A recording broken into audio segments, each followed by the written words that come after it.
Hello and welcome to Fox 29's News Now. Today is October the 30th, and here's a live look over the Benjamin Franklin Parkway. It's quite sunny out, but it is a little chilly. First up, the presidential visit to Pittsburgh in the wake of the deadly shooting, stirring up a debate. Some believe he contributed to the country's toxic political climate, which may have led to the shooting at the Tree of Life Synagogue. But others are welcoming the President and First Lady as a part of the healing process. Fox News correspondent Lauren Blanchard has the latest from outside a temple in Pittsburgh where two of the funerals will be held later today.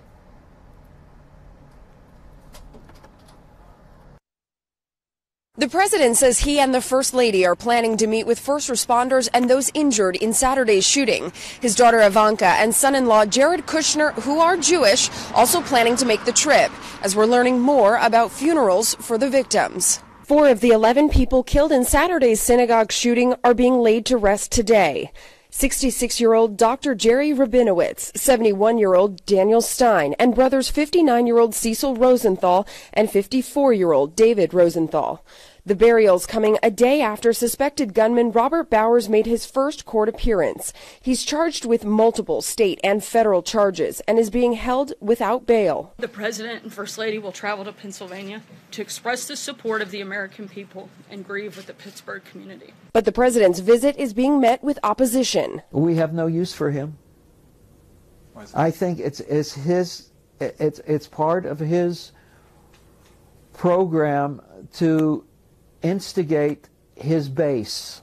Tens of thousands of people have signed an open letter to the president saying he's not welcome in Pittsburgh until he stops targeting minorities, ceases his assault on immigrants and refugees, and fully denounces white nationalism. I'm just going to pay my respects. I'm also going to the hospital to see the officers and some of the people that were so badly hurt. Tree of Life Rabbi Jeffrey Myers says the president is welcome in the heartbroken community, but Democratic Mayor Bill Peduto has asked the president not to come while the victims are being laid to rest. Most of the victims will be buried by the end of the week, their services delayed because of the shooting investigation. In Pittsburgh, Lauren Blanchard, Fox News.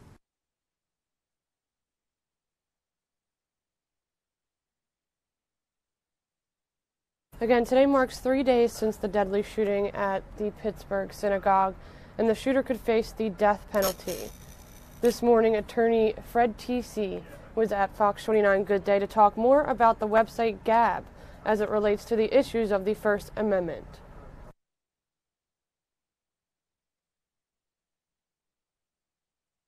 All right, 7:31. Today marks 3 days since the deadly shooting at that Pittsburgh synagogue, and the shooter could face, of course, the death penalty.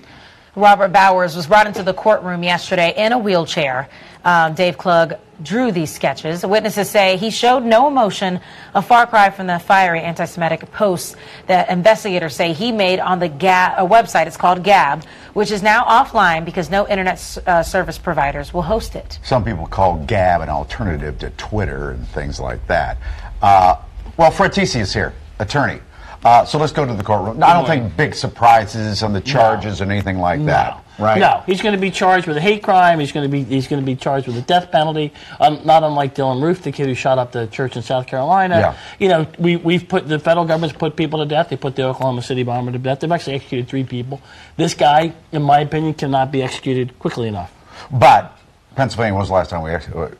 Well, it's Pennsylvania, right? So this is the feds. The feds, you know, I mean, it's, you know, it's very true. But look, the guy's entitled to his due process. That's what that's the way it works in this country. But ultimately, for this crime, he has to be executed. I'm sorry. Well, let's talk about the website Gab, because so many people are reporting that this is where the shooter posted a lot of his messages and had those conversations going, and including one of the last ones not long before he went into the Tree of Life Synagogue.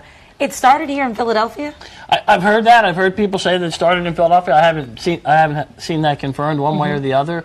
And look, you know, it's interesting to me. You come up with this idea that you're going to start a website and you're going to allow people, you're going to protect people's freedom of expression, and you're going to let them say whatever they want, which is what the First Amendment does, unless it's unprotected speech.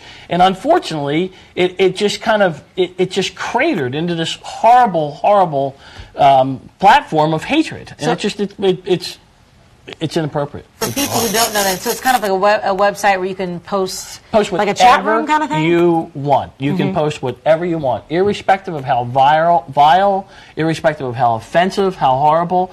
You know, and if you look at some of these guys' tweets, I mean, they're horrible and they're disgusting. You know, the question is whether or not they give rise to a charge of terroristic threat. Let's discuss that in a second. But more about it for just a second. This guy apparently went to University of Scranton, Andrew Torba. Okay, yes, the guy the name of the paper, yes. Invented it. Yes. And I don't know, people are calling it just a breeding ground for white nationalists and neo-Nazis and white supremacists and all that. So they can just spew their venom back and forth. So, I don't know. How do you decide what's okay with the First Amendment and what isn't? Well, what the courts used to say is what's okay and what isn't is what has to be what's called content neutral, right? I mean, first of all, let's remember one thing. Only the government can take away your First Amendment right. Okay, these people, no, Twitter can't take away your First Amendment right. Facebook can't violate your First Amendment rights. Instagram, none of the social media platforms. So if they decide to tell you that you can't post things on their social media platform, that's not a violation of your First Amendment rights. And we see that happening all the time now. We see these social media platforms take action when they see language that they deem inappropriate. So what's the difference here? Because, yeah, like you mentioned, on Facebook and Twitter, you couldn't say these things, or they flag you. They do. They flag you. They shut you down. They darken your account. There's been a lot of kind of conversations about that. GoDaddy bounced them off. Yeah. Okay. But guess what? If I'm GoDaddy, okay, because this is a business, right? PayPal's a business. GoDaddy's a business. And if you're in the business and you choose not to be associated with a website that allows this type of vile, vitriolic, horrible comments because you've made a business decision, well, guess what? Yeah. Too bad for these people. Rights. You know, on Twitter they call them tweets. On this particular site they call them gabs. Oh, you know, Fred sent me a gab. But if you make a threat on a site like that, then you can be charged, right? Correct. You know, when I was a federal prosecutor, I actually prosecuted a guy for making terroristic threats that were actually directed at the editor of the Bucks County Courier-Times. And it was a horrible thing. This guy would he would threaten to kill this guy and his family and his wife.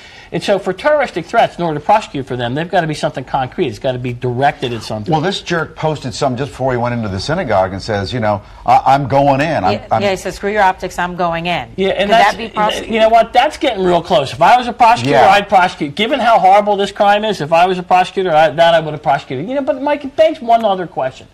I cannot. If you were on the site, you went on this website, or you went on this website, and you saw something like this, and I saw these kind of comments, I'd alert law enforcement.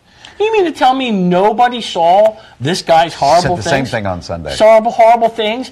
You know, for evil to prevail, all that has to happen is good people have to do nothing.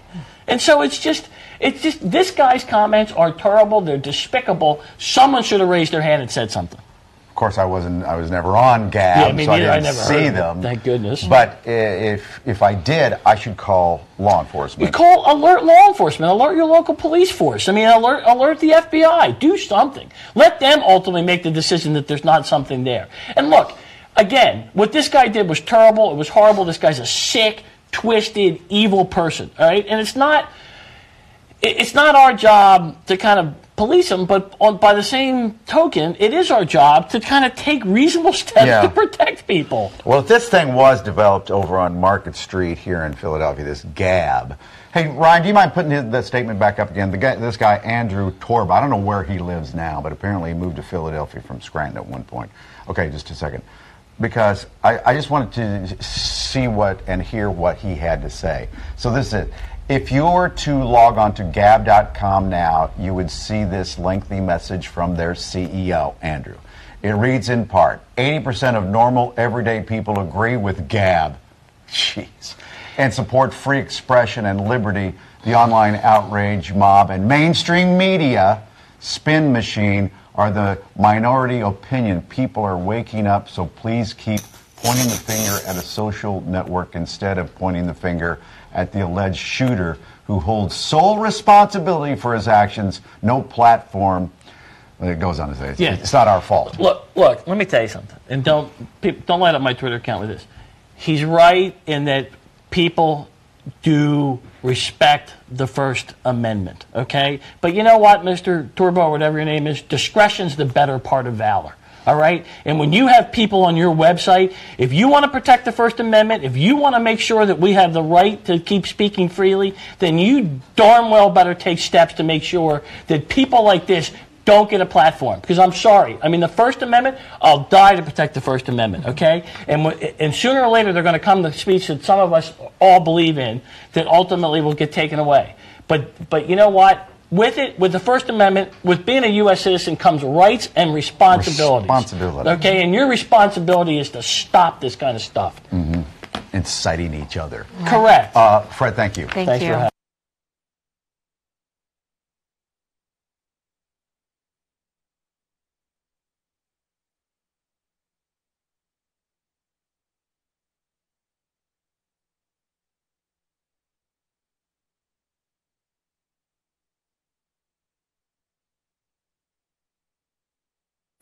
Well, in Bucks County, after a week on the run, a former football coach has been caught. The 48-year-old is accused of sexually assaulting young girls. Fox 29's Steve Keeley is live with more. Sean Westmoreland's time soaking up the sunshine and sitting under palm trees is over, likely for a long time.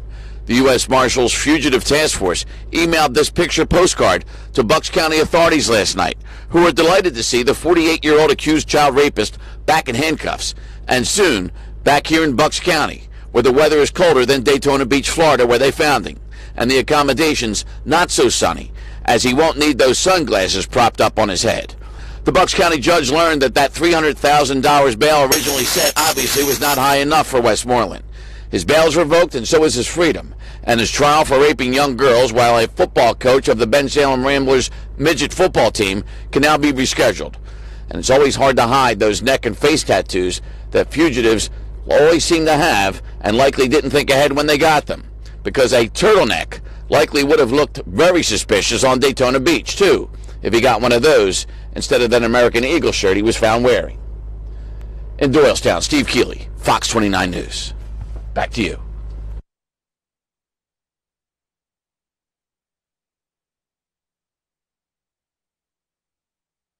Here is a live look at Old City, Philadelphia, right above our station here.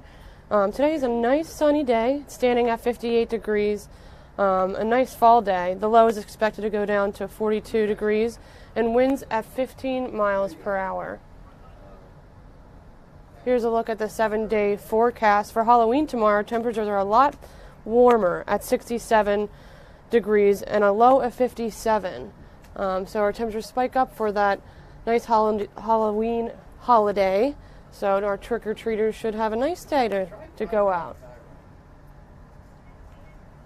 It's a little bit warmer on Thursday at 73 degrees, a low of 57.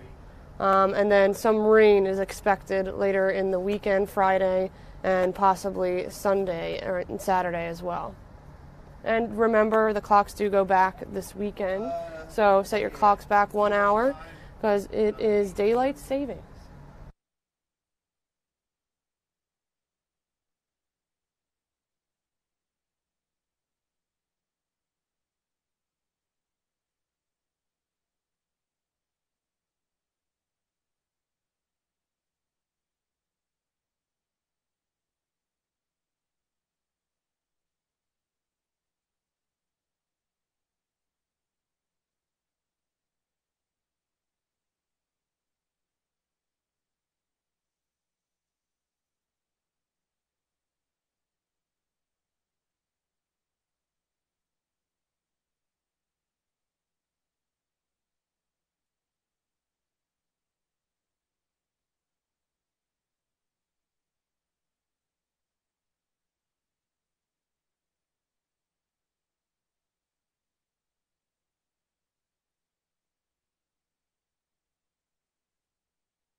Well, the holiday season is upon us. We're looking into all the ways retailers are trying to win you over.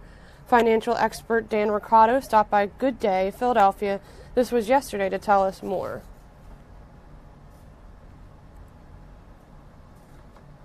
Okay, over the next 2 months, we're going to buy a lot of stuff. There's Thanksgiving coming up and, of course, Christmas. So we're going to try to save you some money today because these big-time retailers are trying to win you over. Well, let's get them right back. Dan Ricardo is with Alex. Thank you, Mike. Well, for me, Dan, the key to great shopping is the shipping, especially when I like to buy online so I can just quickly get stuff to my house. Yep. And I have to admit, a lot of times it's Amazon for me. Yeah. I love going to Amazon because I know it's going to get there in just a few days. I have Amazon Prime, and it always seems to work, and nothing can compete with that. Consumers say their number one priority is actually free shipping, right? So Amazon Prime, as you said, Alex, 2-day free shipping. Yes. This year for the holiday season, they're rolling out the toy list. They're going to do the early deals again for Prime members, all that stuff. But, they're still the guy to beat in many ways when it comes to shipping. And since they're the guy to beat, that means other stores are trying to fit in and they're trying to do something and change it up a little bit. So let's start with Target, because they're doing something that they've never done, which is what? Pretty clever. What they're doing is they've got an app that if you order on the app, if you order a specific item and your local store has it in stock, you can pick it up curbside at the Target in about an hour. Oh. How convenient is that? I like that. Right? They also do the free shipping as well, 2-day free shipping to compete with Amazon. So that's new as well, isn't it? Exactly. It's all new. And again, it's all about convenience to try to get you away from the Amazon and into their parking lot or online. Now, I'm kind of surprised by the curbside one, because the thing about Target is once you go in, you may be going in for one thing, but you end up coming out with 5. Yeah. So if I get it at the curb, that means I don't have to worry about that. I do that too, yeah. Okay, so the next one is Walmart. Yeah. They're also trying to do a little Amazon Prime. Trying to beat Amazon here. So without a subscription, Walmart will give you 2-day free shipping, second-day free shipping on items. Have to spend at least $35 at Walmart. Okay. So that's a little bit different than Target or Amazon. But yeah, 2-day free shipping at Walmart. They'll also be doing a lot of in-store promotions to try to get you inside and stuff like that as well. And how long will they be offering this 2-day shipping? They start, I think it's November 1st, and they'll be running through the holidays. Through the holidays. Yep. Okay. And then next we have Best Buy. This is an interesting one. Best Buy does the free shipping as well, right? So you have to spend $35, you get free shipping. But if you order something at Best Buy by 3 o'clock, so this starts on Thursday. If you order something by 3 o'clock, you can have it delivered at home for free by 9 o'clock the same day. By 9 p.m.? Yes, isn't that crazy? Wow, that is crazy. So that's how amazing. they're battling Amazon. Basically saying, hey, order from us, it's free shipping, and there's a chance you can get it tonight by 9 o'clock. Because you can get some things same day on Amazon, but it depends on what it is and how much you're spending and all that. Yeah, it's pretty clever. Do you think this will be enough, what these stores are doing, to knock off Amazon or get people going up? Knock off Amazon, no. But what they're doing is, look, these bricks and mortar stores, the traditional stores, know that they've got to step it up. Yeah. They've got to compete. They've got to raise the game up, and that's exactly what they're trying to do by leveraging their local stores with the free delivery and this convenience stuff, right? They're hoping to have a pretty good season. I think they will. All right. Well, I'm going to check it out. Yeah. I know that. And I also know Sephora, for all the makeup junkies out there. I love makeup. They also have flash shipping, so that's also 2-day. So, Mike, I'm telling you, the key is in the shipping when it comes to shopping. You better believe it. I want free shipping. Who doesn't? I need 2-day shipping to save me, because Lord knows, especially you, Mike, That's on right. December 23rd, you're going to be trying to shop for everything, and you're going to need it by Christmas. Okay, 24th, actually. Okay. Plus, I need free shipping because some of the stuff for you, Alex, this year is very big, and I can't get it in, an Uber.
The Dow rises more than 250 points as stock market trades at session highs in early morning action.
This is a live look over Rochester, Indiana, where 3 children from the same family were killed, another child seriously injured while boarding the bus.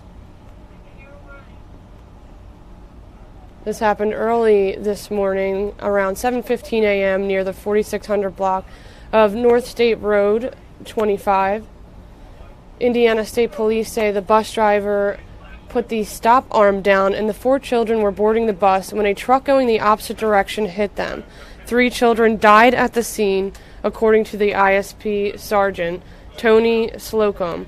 They're all from the same family. Another child was airlifted to a hospital in Fort Wayne. No students were on the bus at the time. The driver stayed at the scene. Police say it's too early to tell if that person was speeding.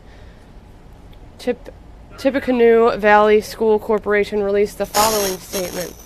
Our school corporation has suffered a tragedy this morning. We have learned of 3 student fatalities and 1 student seriously injured and airlifted to a Fort Wayne hospital as they were hit by a truck while boarding their bus. We have deployed all school counselors to meet the emotional needs of our staff, students, and parents. We are waiting to learn more confirmed details, but wish to ask the community to come together to pray for the families, our students, and our staff. So this, again, is a live look over Rochester, Indiana, where this crash occurred.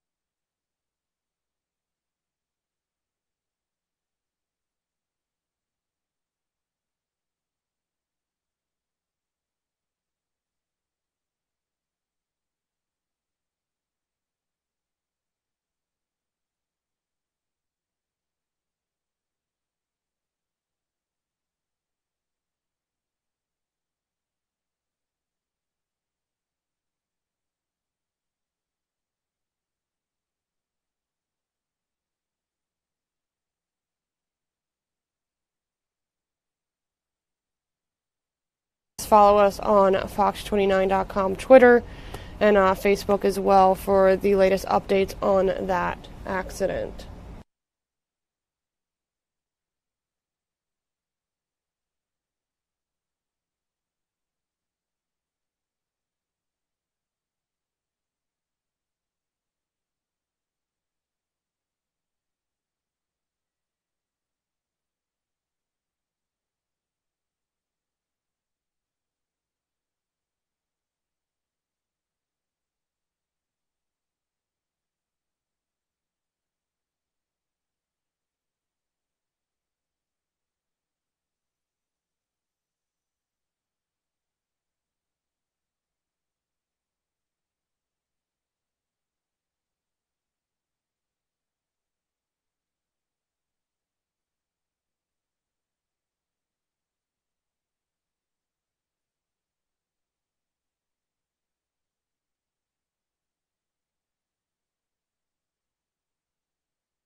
Well, this just in, the Chester County DA says that a Westchester University theater student, Joshua Yanuzzi, was charged with hiding a phone and recording women in public bathrooms and other locations in Pennsylvania, Delaware, and Maryland. Follow us on Twitter for the latest on this story as it is developing and more details emerge.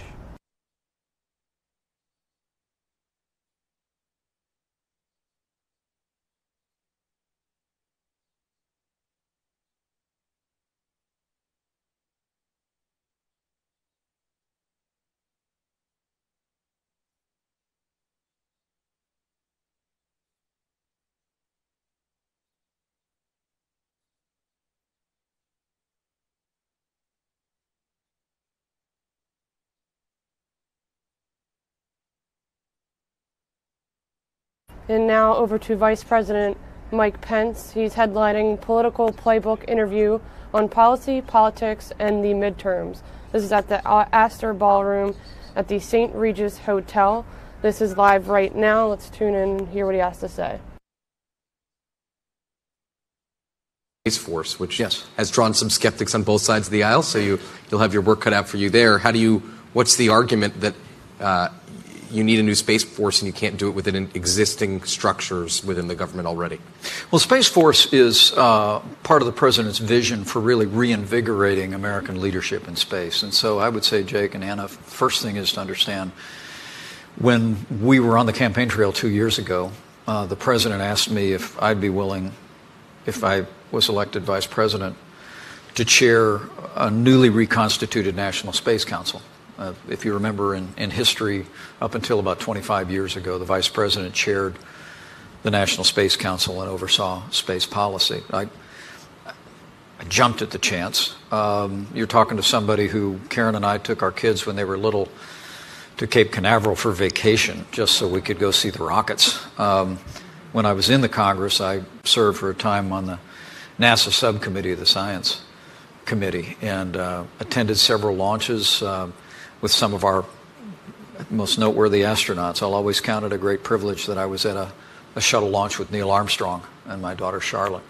So I have a real passion, like most people in my generation do, who grew up as kids in the 60s and were watching those black and white televisions, for the inspirational power of American leadership in space and human exploration in space. And I think what President Trump has observed is that for all the merits of the International Space Station, for all the merits of low Earth orbit development, that what we need to do is expand policies, which we've been doing through changes in regulation of space traffic, to allow private companies to have access for the purpose of space tourism, satellite maintenance, space mining, allow them in that space between here and the moon, and then have America and NASA once again lead in human exploration. And the president's already signed a presidential directive saying we're going back to the moon, and from the moon we're going to Mars. And frankly, we're working with some of the leading companies in the country today to develop those new platforms. You know, I think it's a great source of frustration to Americans that we can't put American astronauts in space for the last several years. We grounded the shuttle program, I'm going to say, in 2015.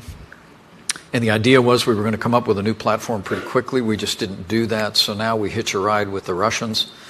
And we pay about $85 million a seat to go up. Well, very soon we're going to be test launching our new platform that'll take American astronauts back into space from American soil. And I think President Trump, who is a go higher, farther, faster person, he's just got a tremendous passion for let's relight American leadership in human space exploration. But as we do that, now to your question, we've got to have security. And we've got to make sure that we recognize that we've got to be as dominant in security in space as we are in security here on Earth. And the president believes that the next natural evolution in American national security is the establishment of a United States Space Force, a department of the United States Space Force, which will be a equal to all the other branches of the armed forces, but we'll launch that in the National Defense Authorization Bill next year. But the President's already prepared to take steps to begin to reorganize and centralize our command structure. Because right now we already are heavily invested in security in space. We literally have thousands of people across a broad range of agencies, intelligence agencies and defense agencies, who are involved in maintaining our security-based satellite systems, maintaining American security in space. What the President believes is the time has come for America to bring that all under one umbrella, organize it around a U.S. Department of the Space Force, and then, much in the way the Air Force was formed in the aftermath of World War II, that we begin the process of standing up a new department that will ensure American security in space, even as we lead the world farther and faster into the vast beyond. You haven't ruled out placing strategic weapons in space, including nuclear missiles. If we do engage in a new military space race, what's the Trump administration's diplomatic plan to avoid war in space? Well, there's a space treaty that's been on the books since the 60s. Prohibits this. Which bans weapons of mass destruction in space, and we fully support that. And let me say, there's no intention to change that in any way, shape, manner, or form. When I was asked the other day about ruling in, ruling out, I'm not much about, saying what we'll never do. What the Constitution requires that we provide for the common defense before we promote the general welfare. And so, but the objective here would be that we first recognize, Anna, that space is already a warfighting domain. You could argue that since Sputnik orbited the Earth, that space has been militarized.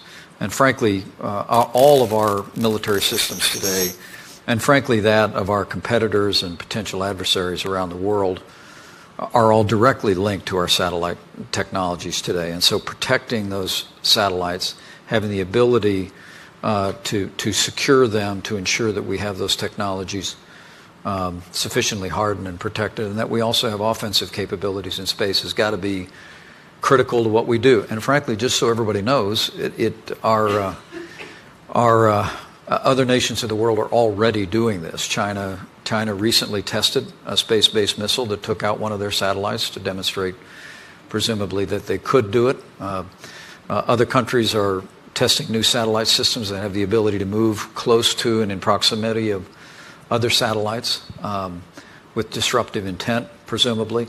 So we just got to stay in the forefront. We've got to be as dominant for security in space. But we have a firm commitment to abide by that treaty, continue to abide by that treaty. The objective is that we secure space so that we can lead into space for peaceful purposes and carry our values of freedom and liberty into the vast beyond. We're almost at a time where we're going to have a quick fire round of 3 questions. I'm just saying that because time is almost out. I don't want to get yanked off stage without asking these 3. In 2000, when you were in Congress, you were one of the most fervent advocates of freedom of press rights. You sponsored the SHIELD law. You were a very fervent advocate of that. You said in 2005, when you testified in front of the Senate Judiciary Committee, you said, as a conservative who believes in limited government, I believe the only check on government power in real time is a free and independent press. Very different from the enemy of the people narrative that's coming out of the president. I'm curious how you reconcile those 2 thoughts. Well, I do believe that the only check on government power in real time is a free and independent press. So that was enshrined in our Bill of Rights.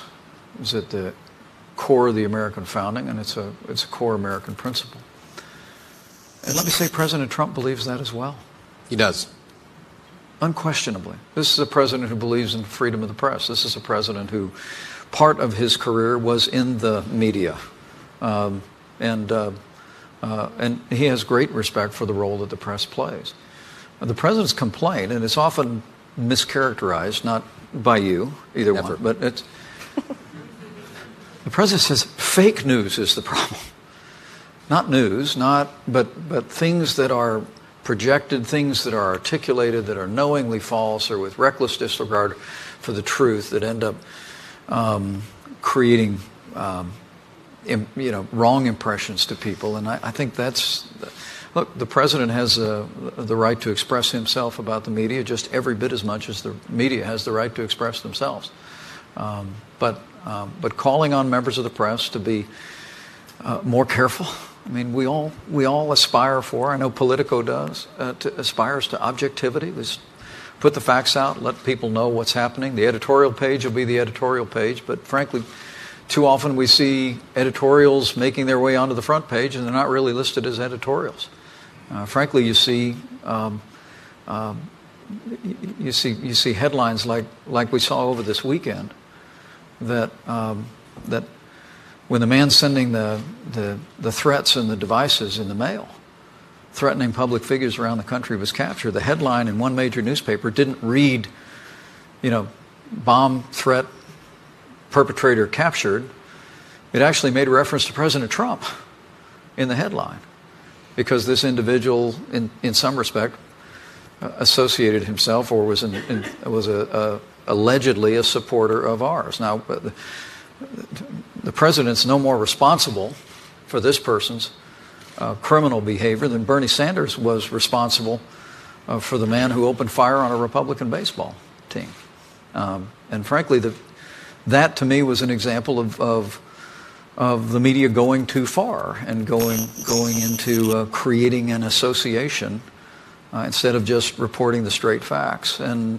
But there are many examples. I know yesterday on one cable network, there was a commentator who actually said that the president had radicalized more people than ISIS. I mean, to compare the president of the United States... She later took that back, but... Good. They should have taken it all the way back, and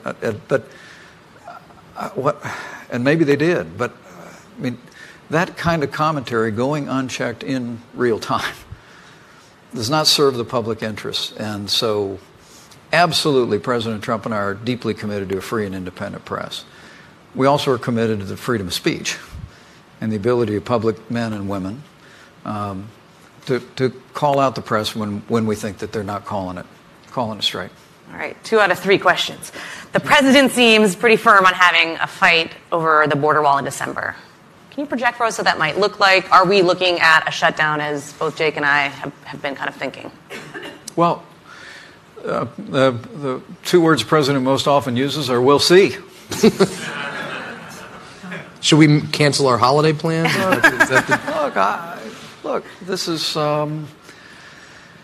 I know you didn't mean to be light about it, but it's no laughing matter. And I have to tell you, the American people know that a nation without borders is not a nation. They know that we've got to secure our border.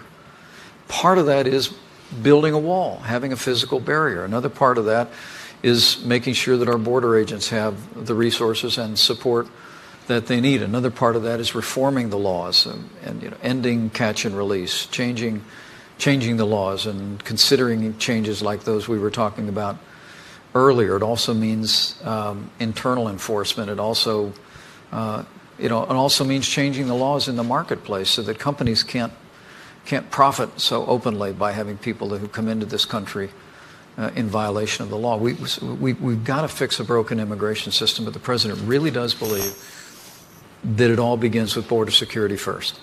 And saying to this Congress that we need the funding for the wall, we have to have the funding for the wall, is something the president has been saying for the last 2 years, and we're going to have that fight before Christmas arrives. Okay, last question in 2 parts, just a yes or no answer, and then we'll let you go, because I see a lot of people waiting for your departure here. Do you support, we're going to have leadership elections in the House in the next couple of weeks, do you support Kevin McCarthy to be the next Republican leader? Well, I support having a Republican Speaker of the House. Well, we know that. Well, yes. We know that, right. But, I was in leadership in the House of Representatives. I was there, yeah. I've done a lot of campaigning out there with Kevin McCarthy. He's an outstanding leader and has done a tremendous job as Majority Leader of the Congress. There are also others who've expressed an interest in that. Having run for a leadership position in the conference, I ran once and lost. I know, yeah. By a lot. Yes. And then I ran once and was elected conference chairman. And, You know, we'll just leave the decisions about leadership to the men and women who are elected to the Republican conference. But the President and I are absolutely committed to do everything in our power in every hour between now and when polls close on November 6th to make sure that they're voting for the next Republican Speaker of the House. You spent a lot of time on 2018 midterms. Will you be on the ticket in 2020? It would be the greatest honor of my life to serve a second term with this president. And what I can tell you is, you know, that the last 2 years have just been an incredible experience. You know, people sometimes ask me what I was thinking on Inauguration Day, and up on that stage, when I was getting ready to raise my right hand. And I always tell people I was thinking of my grandfather, Richard Michael Cawley. I'm Michael Richard Pence. Richard Michael Cawley came to this country when he was about my son's age, in his early 20s, came through Ellis Island, took the train to Chicago, Illinois, drove a bus for 40 years. And up on the stage, I just kept thinking about what he'd be thinking. He's gone now 30 years, but I think about him all the time. We were very close. And I always tell people that I think he'd have two thoughts, that Irishman would. I was looking down that day. Number one, I think he'd have been very surprised. You're selling yourself. He knew me pretty well.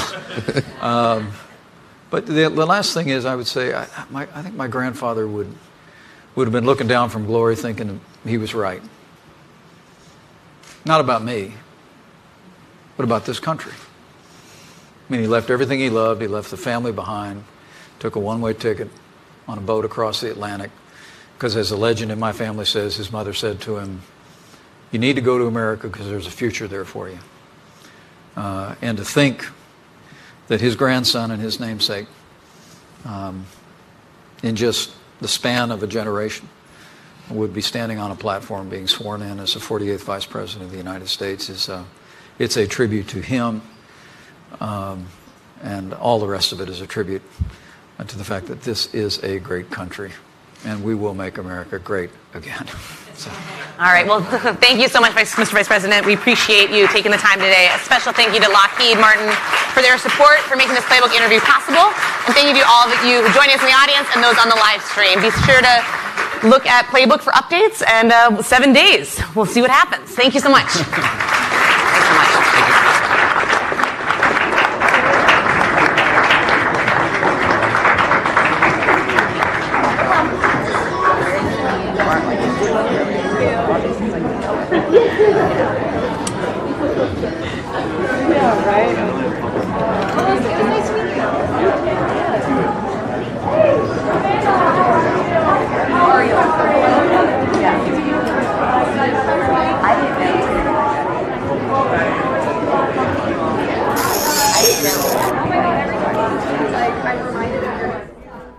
Again, that was Vice President Mike Pence headlining a Politico Playbook interview on policy, politics, and the midterms. This was at the Astor Ballroom at the St. Regis Hotel.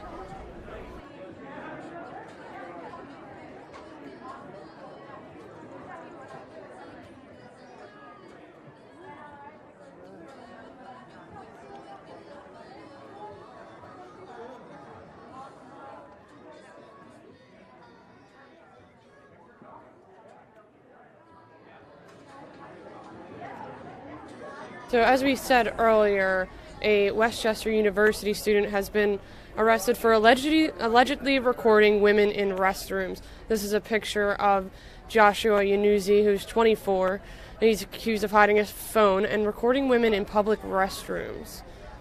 A Westchester University student, he's arrested. Prosecutors announced just today. He's a musical theater student, and he may have been recording women in not just Pennsylvania, but also Delaware and Maryland as well.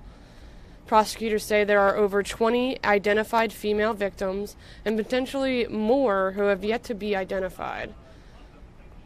District Attorney Tom Hogan said this defendant was a technological predator.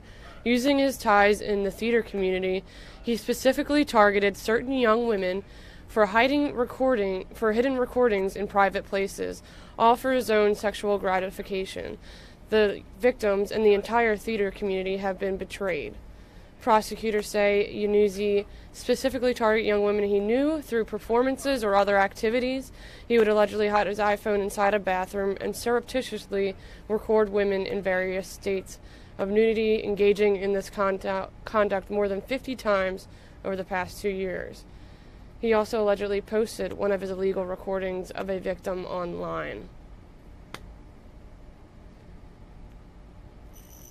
The alleged crimes took place at the following locations: the E.O. Bull Center at Westchester University, the Footlighters Theater in Berwyn, Pennsylvania, the Genesis Theater in Reading, Pennsylvania, the Street Lamp Productions Theater in Rising Sun, Maryland, a residence in Philadelphia, Pennsylvania, multiple residences in Rehoboth Beach, Delaware, a residence in Westchester, Pennsylvania, and also another residence in Reading, Pennsylvania. He has been charged with over 100 offenses, including felony wiretap violations, criminal use of a communication facility, invasion of privacy, and related charges. He has been banned from the Westchester University campus, while the school pursues administrative remedies against him. Anyone who had contact with Yanuzzi in theater productions, living arrangements, or otherwise is urged to contact Chester County detectives and confidentially review recordings, possibly related to them, to determine if they were illegally recorded. Anyone with information is also encouraged to call Chester County Detective Robert Valkunis at 610-344-6866. This was a breaking story, and details are developing.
Well, in the spirit of Halloween, our weather meteorologist, Sue Serio, got into the holiday spirit.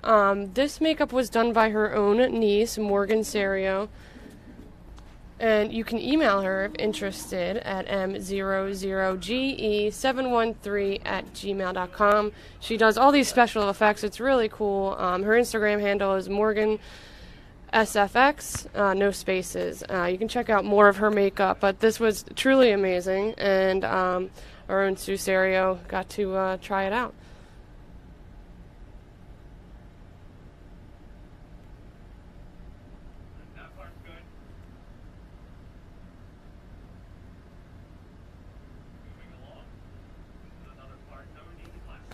Well, thank you for watching today's Fox 29 News Now. I hope you all have a great holiday tomorrow and stay safe. Remember to follow us on Facebook, Twitter, Instagram, and check out our website for all the latest news, updates, and developing stories that you saw here today.